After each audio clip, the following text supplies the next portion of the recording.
Hi ನಮಸ್ಕಾರ, welcome to ಸಾಶಿ cooks. ನಾನಿವತ್ತು ನಮ್ಮ ಕರ್ನಾಟಕ ಸ್ಟೈಲ್ನಲ್ಲಿ ರವೆ ಇಡ್ಲಿ ಹೇಗೆ ಮಾಡೋದು ತೋರಿಸ್ಕೊಡ್ತಾ ಇದ್ದೀನಿ. ನೋಡಿ, ರವೆ ಇಡ್ಲಿನ ಈ ಥರ ಸಾಂಬಾರಿನಲ್ಲಿ ಅಥವಾ ಕಾಯಿ ಚಟ್ನಿ ಜೊತೆಗೆ ತಿಂದರೆ ತುಂಬಾ ಚೆನ್ನಾಗಿರುತ್ತೆ. ನೋಡಿ, ನಾನು ಇದೇ ಬ್ರ್ಯಾಂಡೇ ಇಡ್ಲಿ ರವೆಯನ್ನು ಯೂಸ್ ಮಾಡ್ಕೊಳ್ತಿರೋದು. ಇದು ನಾರ್ಮಲ್ ರವೆ ಅಲ್ಲ, ರವೆ ಇಡ್ಲಿ ಮಾಡಲಿಕ್ಕೆ ಸೆಪ್ರೇಟಾಗಿ ಇಡ್ಲಿ ರವೆ ಅಂತ ಸಿಗತ್ತೆ. ಆ ಇಡ್ಲಿ ರವೆದಲ್ಲಿ ನಾನು ರವೆ ಇಡ್ಲಿ ಮಾಡ್ಕೊಳ್ತಾ ಇದ್ದೀನಿ ಇವತ್ತು. ಒಟ್ಟು ಟೋಟಲಾಗಿ ನಾನು 3 ಕಪ್ಪು ಇಡ್ಲಿ ರವೆಯನ್ನು ತೊಗೊಂಡಿದ್ದೀನಿ. ಆಯಿತಾ, ಇದಕ್ಕೆ ಎಷ್ಟು ಬೇಕು ಅಷ್ಟು ನೀರು ಹಾಕ್ಕೊಂಡ್ಬಿಟ್ಟು ಈ ಥರ ನೋಡಿ ಚೆನ್ನಾಗಿ ಈ ಥರ ವಾಶ್ ಮಾಡ್ಕೋಬೇಕು. ಕಸ ಏನಾದ್ರು ಇದ್ದರೆ ಮೇಲೆ ಬಂದುಬಿಡತ್ತೆ ನೀರಲ್ಲಿ. ಮೇಲ್ಗಡೆ ಭಾಗದಲ್ಲಿರೋ ನೀರು ಮಾತ್ರ ತೆಗೆದುಬಿಟ್ಟು ಫ್ರೆಶ್ ವಾಟರ್ನ ಹಾಕಿ ಸೋಕ್ ಮಾಡೋಕ್ಕಿಡೋಣ.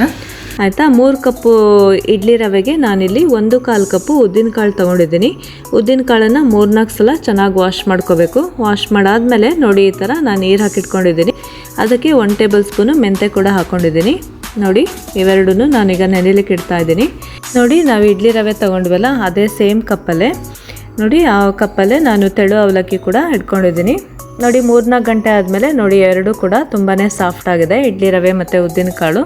ನೋಡಿ, ನಾವು ಒಂದು 3 ಗಂಟೆ ಆದರೂ ನಾವು ಚೆನ್ನಾಗಿ ಈ ಥರ ನೆನೆಸ್ಕೊಳ್ಬೇಕು. ಈಗ 1 ಕಪ್ ಅವಲಕ್ಕಿ ತೊಗೊಂಡಿದ್ವಲ್ಲ, ತೆಳು ಅವಲಕ್ಕಿ, ಅದನ್ನು ಕೂಡ ನಾನೀಗ ಹಾಗೆ ವಾಶ್ ಮಾಡ್ಕೊಳ್ತಾ ಇದ್ದೀನಿ ನೀರಲ್ಲಿ. ನೋಡಿ, ವಾಶ್ ಮಾಡಿದ ನೀರನ್ನು ತೆಗೆದುಕೊಳ್ಬಿಡೋಣ. ಈಗ ಅವಲಕ್ಕಿ ಕೂಡ ರೆಡಿಯಾಗಿದೆ. ಬನ್ನಿ ಈಗ ಉದ್ದಿನಕಾಳು ಮತ್ತು ಮೆಂತೆಯನ್ನು ರುಬ್ಕೊಳ್ಳೋಣ. ನೋಡಿ, ಇದಕ್ಕೆ ಎಷ್ಟು ಬೇಕಷ್ಟು ನೀರು ಹಾಕಿಬಿಟ್ಟು ಈಗ ನೆನೆಸಿದ ನೀರು ಕೂಡ ಆ್ಯಡ್ ಮಾಡ್ಕೋಬೋದು. ಸ್ವಲ್ಪ ನಾನು ಎರಡನ್ನೂ ಕೂಡ ಸ್ವಲ್ಪ ಸ್ವಲ್ಪ ಹಾಕ್ಕೊಂಡಿದ್ದೀನಿ. ಫ್ರೆಶ್ ವಾಟರ್ ಕೂಡ ಹಾಕ್ಕೊಂಡು ಈಗ ರುಬ್ಕೊಳ್ತಾ ಇದ್ದೀನಿ. ನೋಡಿ, ಈ ಥರ ಸ್ಮೂತಾಗಿ ರುಬ್ಕೊಳ್ಬೇಕು. ತುಂಬ ನೀರು ಹಾಕಬಾರ್ದು ರುಬ್ಬುವಾಗ. ಇಡ್ಲಿ ಬ್ಯಾಟರ್ ಸ್ವಲ್ಪ ಗಟ್ಟಿಯಾಗಿರ್ಬೇಕಲ್ವ. ನೋಡಿ, ಈ ಥರ ರುಬ್ಕೊಂಡಿದ್ದೀನಿ. ಬನ್ನಿ ಈಗ ಇನ್ನೊಂದು ಸಲ ರುಬ್ಕೊಳ್ಳೋಣ ಉದ್ದಿನಕಾಳನ್ನು ಮತ್ತು ಮೆಂತೆಯನ್ನು. ನೋಡಿ, ಒಂದು ಸಲ ಅದನ್ನು ರುಬ್ಕೊಂಡ್ಬಿಟ್ಟು ಈಗ ನಾನು ನೆನೆಸಿದ ಅವಲಕ್ಕಿ ಕೂಡ ಹಾಕ್ಕೊಳ್ತಾ ಇದ್ದೀನಿ. ಈಗ ನೆನೆಸಿದ ಅವಲಕ್ಕಿ ಹಾಕ್ಕೊಂಡು ಮತ್ತೆ ಇನ್ನೊಂದು ಸಲ ಗ್ರೈಂಡ್ ಮಾಡ್ಕೊಳ್ಳೋಣ. ನೀರು ಸ್ವಲ್ಪ ಆ್ಯಡ್ ಮಾಡಿಕೊಂಡು ಈ ಥರ ಗ್ರೈಂಡ್ ಮಾಡಿಕೊಂಡ್ರೆ ಸ್ಮೂತಾಗಿ ಆಗುತ್ತೆ ಬ್ಯಾಟರು.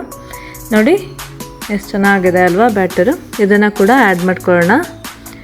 ಈಗ ಉದ್ದಿನಬೇಳೆ ಮತ್ತು ಮೆಂತೆಯನ್ನು ರುಬ್ಕೊಂಡಾಗಿದೆ. ಈಗ ಬನ್ನಿ ಇಡ್ಲಿ ರವಾನ ನೆನೆಲಿಕ್ಕೆ ಹಾಕಿದ್ವಲ್ಲ, ನೋಡಿ ಈಗ ಮೇಲ್ಗಡೆ ನೀರನ್ನು ತೆಗೆದುಬಿಡೋಣ. ನೋಡಿ, ಈಗ ಅದನ್ನು ರವೆಯನ್ನು ನಾವು ಈಗ ಹಿಂಡ್ಕೊಂಡು ಹಾಕ್ಕೋಬೇಕು. ನೋಡಿ, ಈ ಥರ ಹಿಂಡ್ತಾ ಇದ್ದೀನಿ. ನೀರಿರಬಾರ್ದು. ನೋಡಿ, ಈ ಥರ ಗಟ್ಟಿಯಾಗಿ ರವೆನ ಮಾತ್ರ ನಾವು ತಗೊಂಡು ಈ ಥರ ಹಾಕ್ಕೊಳ್ಬೇಕು ಹಿಟ್ಟಿಗೆ. ನೋಡಿ, ಈ ಥರ ನೀರನ್ನೆಲ್ಲ ಒಂದು ಸ್ವಲ್ಪ ಈ ಥರ ಹಿಂಡ್ಕೊಂಡು ಈ ಥರ ನಾವು ಹಾಕ್ಕೊಳ್ಬೇಕು. ಅಷ್ಟು ರವೆಯನ್ನು ಕೂಡ ನಾವು ಇದೇ ರೀತಿ ಮಾಡ್ಕೋಬೇಕು. ನೋಡಿ, ಲಾಸ್ಟಾಗಿ ಉಳಿದಿರತ್ತಲ್ಲ ಅದನ್ನು ಕೂಡ ನಾವು ಈಸಿಯಾಗಿ ತಗೊಳ್ಬೋದು. ಸ್ವಲ್ಪ ನೀರನ್ನು ಆ್ಯಡ್ ಮಾಡಿಕೊಂಡ್ರೆ ಮೇಲ್ಗಡೆ ಫುಲ್ಲು ನೀರು ಬರುತ್ತೆ. ಆವಾಗ ಆ ನೀರನ್ನು ಚೆಲ್ಕೊಂಡ್ಬಿಟ್ರೆ ನಮಗೆ ಈಸಿಯಾಗಿ ರವೆ ಸಿಕ್ಬಿಡುತ್ತೆ. ಅದನ್ನು ಕೂಡ ನಾನಿಲ್ಲಿ ಆ್ಯಡ್ ಮಾಡ್ತಾಯಿದ್ದೀನಿ ಹಿಟ್ಟಿಗೆ. ನೋಡಿ, ಕಂಪ್ಲೀಟಾಗಿ ನಾನು ಇಡ್ಲಿ ರವೆಯನ್ನು ತಗೊಂಡು ಹಾಕ್ಕೊಂಡಾಗಿದೆ ಇಲ್ಲಿ. ಈಗ ಇವೆರಡನ್ನೂ ಕೂಡ ಚೆನ್ನಾಗಿ ಮಿಕ್ಸ್ ಮಾಡ್ಕೊಳ್ಳೋಣ. ಕೈಯಲ್ಲೇ ಮಿಕ್ಸ್ ಮಾಡ್ಕೊಳ್ಳಿ. ಚೆನ್ನಾಗಿ ಈ ಥರ ಮಿಕ್ಸ್ ಆಗಬೇಕು. ನೋಡಿ, ಈ ಥರ ಚೆನ್ನಾಗಿ ಮಿಕ್ಸ್ ಮಾಡಿಕೊಂಡು ಇದೇ ಟೆಕ್ಸ್ಚರಲ್ಲಿರಲಿ. ತುಂಬ ಹಾರ್ಡ್ ಕೂಡ ಇರಬಾರ್ದು ಬ್ಯಾಟರು, ತುಂಬ ಲಿಕ್ವಿಡಾಗಿ ನೀರು ಥರನೂ ಇರಬಾರ್ದು. ಆಯಿತಾ, ನೋಡಿ ಈ ಕನ್ಸಿಸ್ಟೆನ್ಸಿಯಲ್ಲಿ ಇರಲಿ. ಇದನ್ನು ನಾವು ಫರ್ಮೆಂಟೇಷನ್ಗೆ ಇಟ್ಬಿಡೋಣ. ಈಗ ನೋಡಿ, ಒಂದು 7-8 ಗಂಟೆ ಇದನ್ನು 7 ಅಥವಾ ಒಂದು 8 ಗಂಟೆ ಕಾಲ ಇದನ್ನು ಫರ್ಮೆಂಟ್ ಮಾಡೋಕ್ಕೆ ಇಟ್ಬಿಡೋಣ. ನೋಡಿ, 8 ಗಂಟೆ ಆಗಿದೆ. ಇವಾಗ 8 ಗಂಟೆ ಆದಮೇಲೆ ನಾನು ಓಪನ್ ಮಾಡ್ಕೊಳ್ತಾ ಇದ್ದೀನಿ. ನೋಡಿ ಯಾವ ಥರ ಆಗಿದೆ ಹಿಟ್ಟು. ಈ ಥರ ಉಬ್ಬು ಬಂದಿರುತ್ತೆ. ನೋಡಿ, ಚೆನ್ನಾಗಾಗಿದೆ ಹಿಟ್ಟು ಅಲ್ವಾ. ನೋಡಿ ಎಷ್ಟು ಉಬ್ಬಿದೆ ಹಿಟ್ಟು. ಇದರಲ್ಲಿ ನಾವು ಸಾಫ್ಟ್ ಇಡ್ಲಿ ಮಾಡ್ಕೋಬೋದು. ನೋಡಿ, ಈಗ ನನಗೆ ಇಡ್ಲಿ ಮಾಡಲಿಕ್ಕೆ ಎಷ್ಟು ಹಿಟ್ಟು ಬೇಕು ಅಷ್ಟು ಹಿಟ್ಟನ್ನು ನಾನು ಒಂದು ವೆಸಲ್ನಲ್ಲಿ ತೆಗೆದಿಟ್ಕೊಳ್ತಾ ಇದ್ದೀನಿ. ಆಯಿತಾ, ಉಳಿದಿರೋ ಹಿಟ್ಟನ್ನು ನಾವು ಈ ಥರ ಮುಚ್ಚಳನ ಮುಚ್ಚಿಬಿಟ್ಟು ಫ್ರಿಜ್ಜಲ್ಲಿ ಇಟ್ಬಿಡೋಣ. ನೋಡಿ, ತೆಗೆದಿಟ್ಕೊಂಡಿದ್ನಲ್ಲ ಆ ಹಿಟ್ಟಿಗೆ ಎಷ್ಟು ಬೇಕಷ್ಟು ಉಪ್ಪನ್ನು ಹಾಕ್ಕೊಂಡು ಹಾಗೆ ಸ್ವಲ್ಪ ನೀರು ಹಾಕ್ಕೊಂಡು ನಾನು ತೆಳ್ಳು ಮಾಡ್ಕೊಳ್ತಾ ಇದ್ದೀನಿ. ತುಂಬ ತೆಳ್ಳಗಲ್ಲ. ನೋಡಿ, ತುಂಬ ಹಾರ್ಡ್ ಕೂಡ ಇರಬಾರ್ದು ಬ್ಯಾಟರು. ನೋಡಿ, ಈ ಥರ ಕನ್ಸಿಸ್ಟೆನ್ಸಿಯಲ್ಲಿರಲಿ. ನೋಡಿ, ನಾನು ಸ್ಟೀಲ್ ಸ್ಟ್ಯಾಂಡನ್ನು ಯೂಸ್ ಮಾಡ್ಕೊಳ್ತಾ ಇದ್ದೀನಿ ಮಾಡಲಿಕ್ಕೆ ಇವತ್ತು. ನೋಡಿ, ಸ್ವಲ್ಪ ಎಣ್ಣೆ ಹಚ್ಕೊಂಡ್ಬಿಟ್ಟು ಅದ್ರ ಮೇಲೆ ನಾನು ಈ ಥರ ಬ್ಯಾಟರ್ ಹಾಕ್ಕೊಳ್ತಾ ಇದ್ದೀನಿ, ಇಡ್ಲಿ ಬ್ಯಾಟರ್ನ. ನಾನಿವತ್ತು ಇಡ್ಲಿ ಮಾಡ್ತಾ ಇರೋದು ಕುಕ್ಕರ್ನಲ್ಲಿ. ಇವತ್ತು ನೀವು ಇಡ್ಲಿ ಕುಕ್ಕರ್ ಕೂಡ ಯೂಸ್ ಮಾಡ್ಕೋಬೋದು. ಹಾಗೆಯೇ ಇಡ್ಲಿ ಮಾಡಲಿಕ್ಕೆ ಕಾಟನ್ ಬಟ್ಟೆ ಕೂಡ ಯೂಸ್ ಮಾಡ್ಕೊಳ್ತಾರೆ. ನಾನು ಈ ಥರ ಮಾಡ್ಕೊಂಡಿದ್ದೀನಿ ಇವತ್ತು. ನೋಡಿ, ಕುಕ್ಕರ್ಗೆ ಕುದಿಯೋ ನೀರು ಹಾಕಿಬಿಟ್ಟು ಕುದಿಯೋ ನೀರನ್ನು ಹಾಕ್ಕೊಂಡಿದ್ದೀನಿ. ಕುದಿಯೋ ನೀರು ಹಾಕೋದ್ರಿಂದ ಬೇಗನೆ ಇಡ್ಲಿ ಬೆಂದ್ಬಿಡತ್ತೆ. ನೋಡಿ, ಇಡ್ಲಿನ ಇಟ್ಟಿದ್ದೀನಿ.